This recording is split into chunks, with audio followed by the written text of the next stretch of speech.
Conversando sobre el proceso de renovación de partidos políticos. El 27 y 28 de enero se llevó a cabo la renovación de partidos políticos. 5 organizaciones políticas fueron llamadas a participar en este proceso por la Asamblea Nacional Constituyente y también por el Consejo Nacional Electoral. Se incorpora en esta parte de nuestro espacio Irán Gaviria, presidente del partido Unión y Entendimiento, el partido Puente, que ha sido llamado para el proceso de renovación de este fin de semana. Sin embargo, esta organización no acudió al proceso que el Consejo Nacional Electoral ha establecido. En el caso del año 2017 no fueron llamados, una de las 3 organizaciones que quedó por fuera de este proceso que se desarrolló. Sin embargo, quisiéramos conocer en primer lugar por qué Puente decide no acudir a este proceso que ya la rectora Tania D'Amelio adelantaba que significa la autocancelación del partido político. Sí, Puente no acudió a la orden que dio el Consejo Nacional Electoral de renovar su nómina de militantes porque consideramos que es un llamado inconstitucional, ilegal,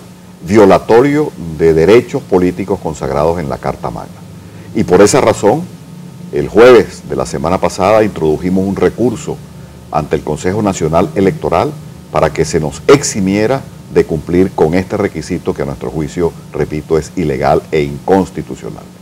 La ley de partidos políticos que tú citaste en la introducción de este programa establece claramente que para renovar la nómina de militantes, una organización política tiene que haber dejado de participar en 2 elecciones nacionales consecutivas, o que habiendo participado en ellas no obtenga el 1%. Este no es el caso de Puente. Nosotros dejamos de participar en las elecciones municipales del 15 de diciembre del 2015, del 10 de diciembre del 2015, perdón, porque considerábamos que eran unas elecciones desiguales en condiciones no competitivas, como una reacción de protesta ejerciendo nuestro derecho. En segundo lugar, dejamos de participar ahora en este proceso de renovación por un principio universal del derecho, Carlos. Ninguna ley puede ser retroactiva. Y aquí, tanto la Asamblea Nacional Constituyente como el órgano ejecutor, que es el Consejo Nacional Electoral, está aplicando una medida sobre un hecho ya acontecido, como fue la no comparecencia de Puente a las elecciones municipales del 10 de diciembre del 2007, junto con otras organizaciones políticas. Y finalmente, no es posible, a juicio de Puente, respetamos las organizaciones políticas que acudieron este fin de semana, pero a juicio de Puente, que tardó un año, finales de 2014 y todo el 2015, en obtener su nómina de militante, hacer en 2 días lo que tuvimos que hacer en 2 años, un proceso atropellado, violatorio.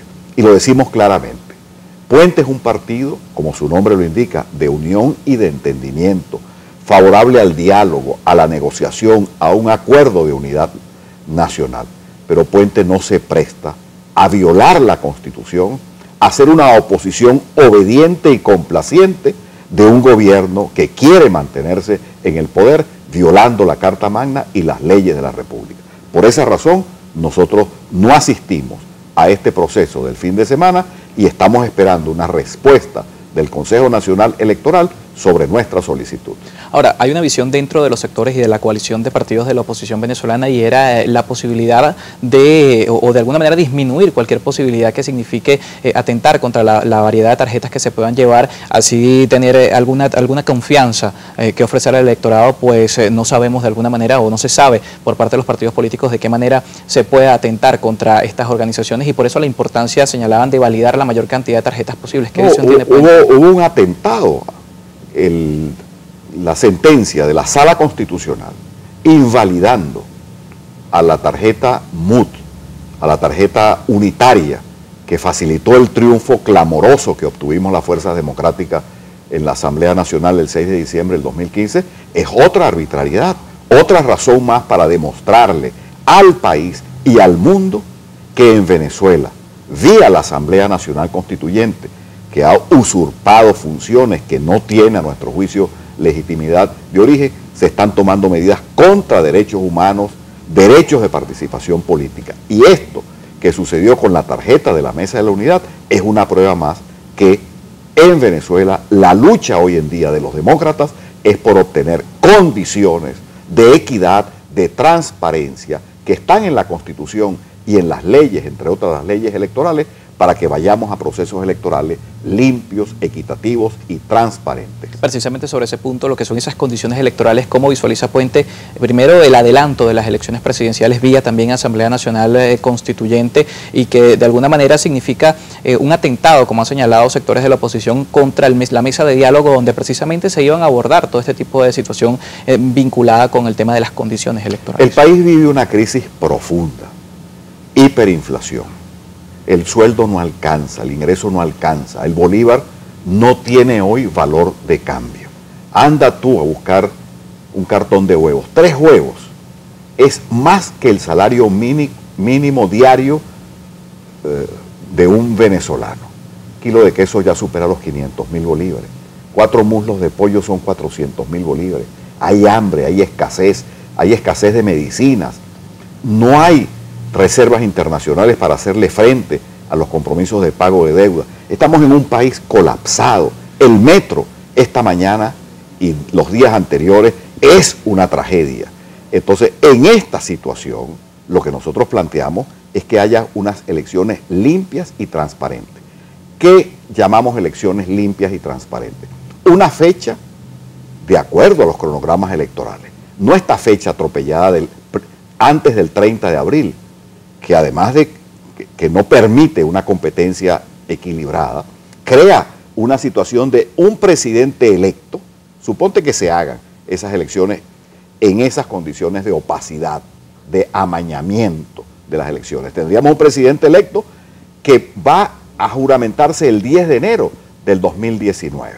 Luego hay que revisar el registro electoral, hay que levantar las sanciones a personalidades políticas y a partidos políticos que participen, entre otros, Puente y Voluntad Popular.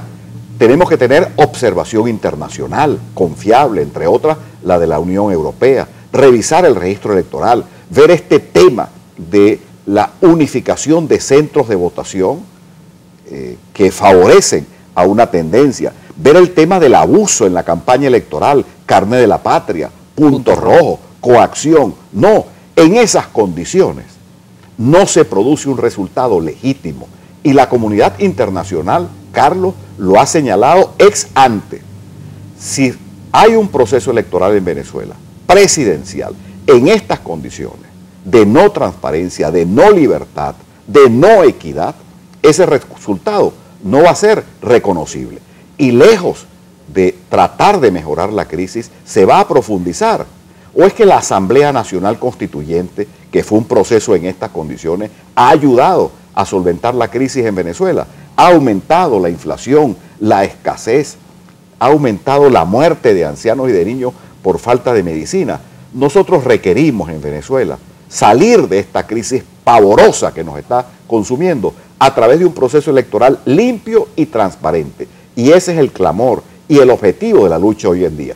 Si ese proceso se da, el segundo paso es la unidad de los demócratas venezolanos. Sí, ese tema de la unidad de los demócratas, hay dos visiones, el consenso y también el tema de las primarias, esto a nivel de coalición de partidos, en un momento en el que hay partidos que van a quedar invalidados y de alguna manera puede afectar lo que pueda hacer la negociación a lo interno. ¿Qué posición tiene Puente en cuanto a estas dos visiones para la elección de ese candidato? Dos puntos muy claros.